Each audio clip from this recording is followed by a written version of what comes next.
Yo mga idol, kamusta? Sports Talk PH nga pala. Ang laban sa heavyweight, pag-usapan natin yan mga idol. Ngunit bago ang lahat ay huwag kakalimutang mag-subscribe at i-click ang notification bell button for more sports talk. So naganap na nga po ang bigating bakbakan sa heavyweight division sa pagitan ng dalawang knockout artist na sila Efe Ajagba at Charles Martin. At sa laban nga po na ito ay muling pinatunayan ni Ajagba kung bakit isa siya sa may pinakamalaki ang potensyal na maging world champion sa hinaharap. Ito po ay dahil pinamalas na naman ito ang bagsik ng kanyang kamao matapos niyang patumbahin ng dalawang beses sa 3rd and 4th round si Martin. At bagamat nakabangon pa naman si Martin ay wala na itong magawa sa mga ibinabatong power punches ni Ajagba. Kaya naman nagdesisyon na lamang ang referee na ihinto na lang ang laban. Dahilan kung bakit nakuha ni Ajagba ang panalo via 4th round technical knockout. Pagkatapos ng laban ay sinabi ni Ajagba na siya daw ang may pinakamalakas na kamao sa buong boxing ngayon at nananawagan din umano siya sa buong heavyweight division na handa siyang labanan ang kahit na sino mang fighter na itapat sa kanya.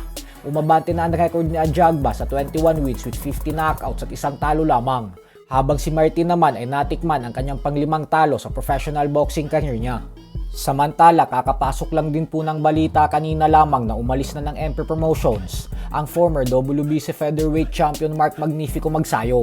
Ito po ay matapos niyang pumirma sa Zuffa Boxing Promotions ni Dana White at Turki Al-Sheikh. Inaasahan naman na agad siyang bibigyan ng laban ng Zuffa sa April 5. Ganun pa man nga po ay hindi naman po ibig sabihin nito na tumiwalag na si Magsayo sa Emperor Promotions President Sean Gibbons, kasi si Gibbons pa rin ang tatayo bilang advisor at agent ni Magnifico base sa ating mga source sa loob ng MP. Sa kabilang banda naman mga idol ay tila nalampaso nga po ang current undisputed super bantamweight champion Japanese monster na Oya Inoue ng undefeated 3-division champion Terence Crawford. Ito po ay dahil matapos pangalanan ng The Ring Magazine si Crawford bilang 2025 Fighter of the Year, ay naglabas na din po ang Boxing Writers Association of America ng kanilang Sugar Ray Robinson Fighter of the Year para sa taong 2025. At kagaya sa The Ring Magazine, ay si Crawford din ang kanilang pinili bilang Fighter of the Year. Bukod dyan ay ang ESPN naglabas na rin ng Fighter of the Year nila at kay Crawford din nila ito binigay. Kaya naman masakit po ito para kay Naoya Inoue dahil parang binaliwala lang ng mga bigating organisasyon sa boxing ang ginawa niyang paglaban ng 4 na beses sa loob ng taong 2025 kasi hindi ito nabigyan ng masyadong pansin at nasuklian ng pinakamalaking award. At bagkus natabunan lang ito ng isang laban ni Crawford kontra kay Canelo Alvarez. Pero ganun pa man nga po ay hindi naman natin masisisi ang mga nagbigay ng award kay Crawford. Kasi kahit naman isang beses lang itong lumaban sa 2025, ay di hamak naman mas mabigat ang laban niya kay Canelo kumpara sa 4 na title defense ni Inoue. Lalo pat isang pound for pound king si Canelo, tapos umakyat pa ng 2 division si Crawford para sa sagupaan nila.